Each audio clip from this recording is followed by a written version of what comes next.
नमस्कार मित्रांनो, मंथन चॅनलमध्ये आपले स्वागत आहे।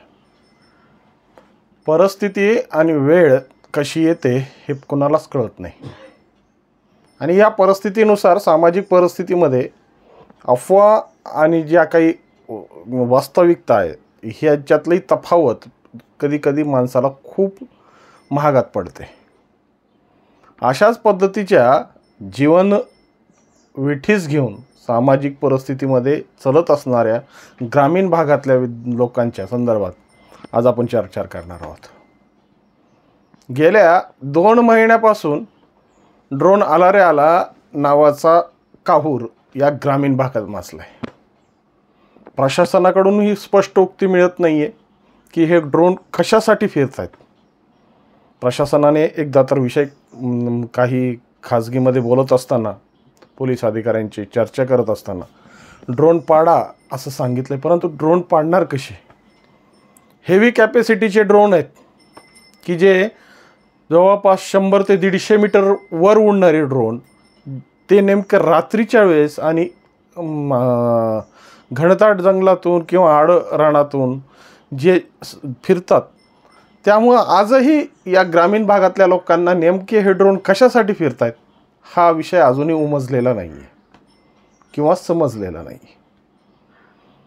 समजणे आणि उमजणे याच्यात खूप अंतर असतं हेही ग्रामीण भागातल्या लोकांना माहीत असतं, पण हे उमजणं आणि समजणं हे त्यांच्या पार गेलं आहे। काही दिवस अगोदर आमच्या मित्रांनी काही खुलासे केले होते की इटा या ठिकाणी हे ड्रोन खाली म्हणजे पाऊस आल्यामुळे त्याला ड्रोन चालकाला ते ड्रोन उतरावं लागलं आणि त्यानंतर कोणत्या तरी कंपनीचं तो सर्वे करणारा ड्रोन होता आणि ते ड्रोन त्या कंपनीचं सर्वे करत होता। परंतु बीड जिल्ह्यात असे सर्वे कशाचे चालू आहेत हेही आम्हाला कळायला मार्ग नाही आहे। आष्टी, गेवराई, माजलगाव, धारूर, परळी हे तालुके आज या ड्रोननं पिंजून काढलेले आहेत। यांच्या जर हायवेचा सर्वे असेल तर हायवेच्या संदर्भातून हे सकाळी सर्वे करता आला असता। कोणत्या एक पाझर तलावाच्या हिशोबाने किंवा पाणी अडवा पाणी जिरवा या उदात्त हेतूने जर एखादा प्रोजेक्ट चालू असेल तर या संदर्भातलाही सर्वे सकाळी करता आला असता। परंतु हा सर्वे रात्रीच्या वेळेस काय चालू आहे नेमकं, म्हणजे रात्रीच खेळ चाले, हा खेळ चांदण्यांचा, अशीच परिस्थिती झाली काय? परिस्थिती ही सामाजिक परिस्थितीला जोडणारी असावी।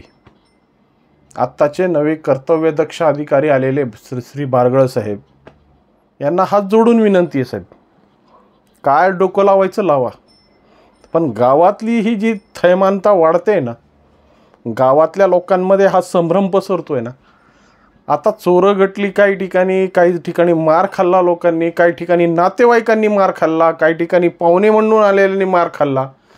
असे जर मार खाणे आणि मार देणे हा प्रकार या ड्रोनच्या आड जर चलत असतील ना, तर समाजाच्या एकमेकाच्या विश्वासावर बसलेल्या या चिंध्या आहेत आणि खऱ्या अर्थाने एकमेकात निर्माण करणारा रोष, कारण की कुणाचा ना कुणाचा तरी तो नातलग असू शकतो, कुणाचा तरी जवळचा पाहुणा असू शकतो।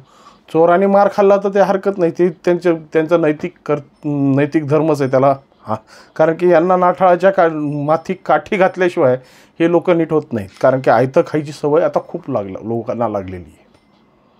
कसं दुसऱ्याच्या पत्तरवळीवरचा भात आपल्या पत्तरवळीवर घ्यायचा आहे हे आपल्याला मल्टीस्टेटनंही शिकवलं आहे, परंतु हे शिकवण ही सामाजिक परिस्थितीला जोडणारी नाही आहे, हे विध्वंसक प्रवृत्तीला जागवणारी वृत्ती आहे आणि विध्वंसक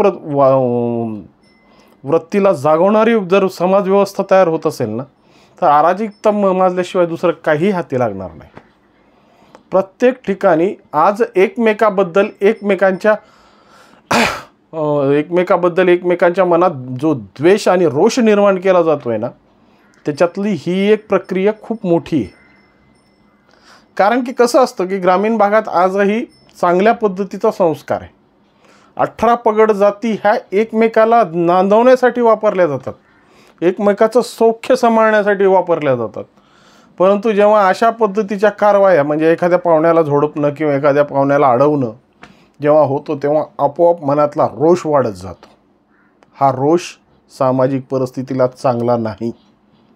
ही परिस्थिती बदलली पाहिजे. आणि त्यामुळं आता माननीय अविनाशजी पाठक साहेब, तुम्ही जिल्हाधिकारी आहात, आणि माननीय बारगळ साहेब, तुम्ही पोलीस प्रशासनचं सगळी धुरा तुमच्या हातात आहे, कायदा सुव्यवस्था ही तुमच्या हातात आहे. आता या सगळ्या गोष्टीचा निवाडा आणि खऱ्या अर्थाने याचा उलगडा तुम्हीच करू शकतात. काय ते मंत्रालयाला फोन लावायचे की संसदेमधल्या बसलेल्या सचिवांना फोन लावायचे ते तुम्ही ठरवा.